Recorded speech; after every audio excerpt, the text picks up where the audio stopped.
Assalamualaikum warahmatullahi wabarakatuh. Kami dari Bank Pembahasan. Pada kesempatan kali ini, kami akan mengupas mengenai materi sejarah Budi Utomo. Adapun subbahasan yang akan kami sampaikan, yang pertama, apa itu Budi Utomo?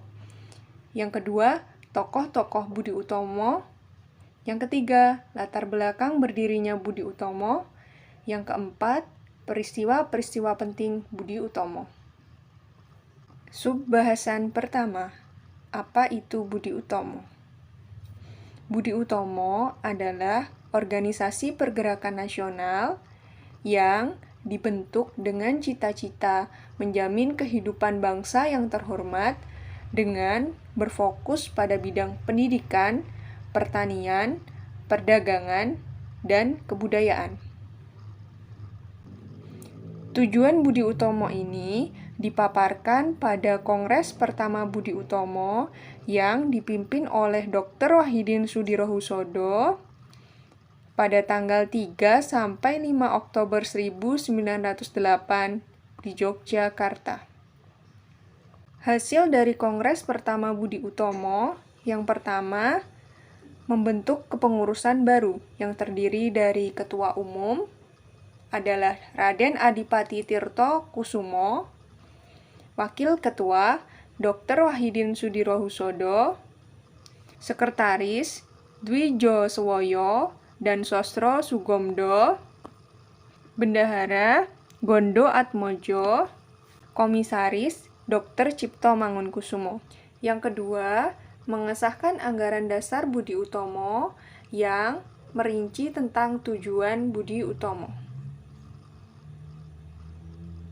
Dengan tujuan awal Budi Utomo yang tidak mengarah pada bidang politik, dan dengan semboyan Budi Utomo biar lambat asal selamat daripada hidup sebentar mati tanpa bekas, beberapa anggota Budi Utomo seperti Ki Hajar Dewantoro dan Dr. Cipto Mangunkusumo keluar dari Budi Utomo.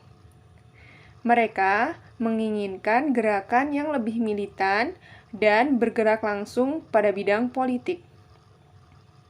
Ki Hajar Dewantoro dan Dr. Cipto Mangunkusumo akhirnya membentuk Indische Partij bersama Douwe Dekker.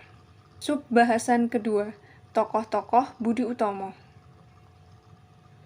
Gagasan berdirinya Budi Utomo berasal dari Dr. Wahidin Sudirohusodo.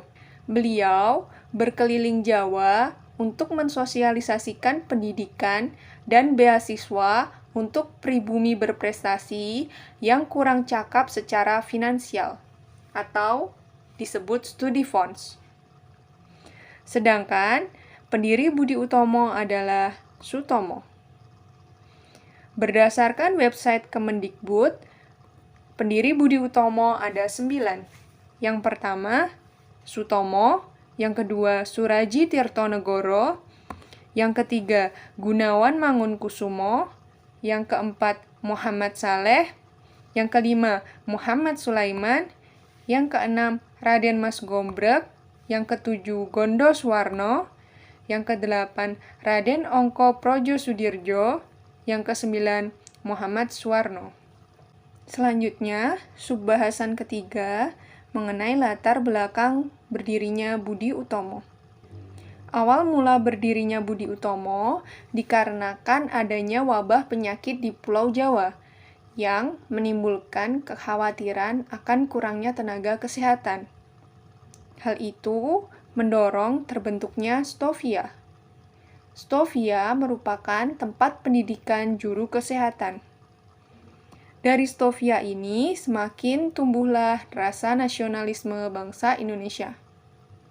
Pada tahun 1907, Dr. Wahidin Sudirohusodo yang merupakan alumni Stovia tengah mengunjungi alma maternya dan bertemu dengan mahasiswa Stovia, Sutomo, dan kawan-kawannya.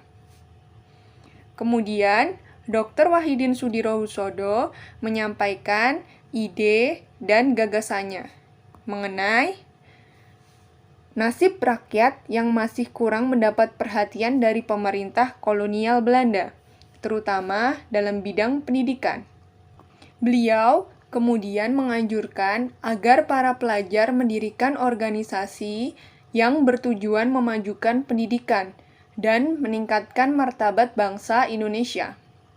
Gagasan tersebut direspon positif oleh Sutomo dan kawan-kawannya. Dan akhirnya Budi Utomo didirikan pada tanggal 20 Mei 1908. Subbahasan keempat mengenai sepak terjang Budi Utomo. 20 Mei 1908 sampai dengan 1915, Budi Utomo berfokus pada tujuan awal yang telah dipaparkan pada Kongres pertama Budi Utomo, dengan tidak mengarah pada bidang politik. 1915, Budi Utomo terjun ke politik dengan menjadi anggota PPPKI, Pemufakatan Perhimpunan-Perhimpunan Politik Kebangsaan Indonesia.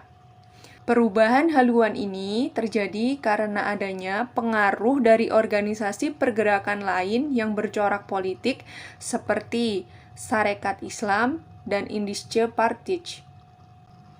Tujuan Budi Utomo berpolitik adalah untuk mendapatkan bagian dalam pemerintahan yang akan dipegang oleh golongan pelajar pribumi dan menginginkan adanya pembentukan Dewan Rakyat bagi para penduduk pribumi.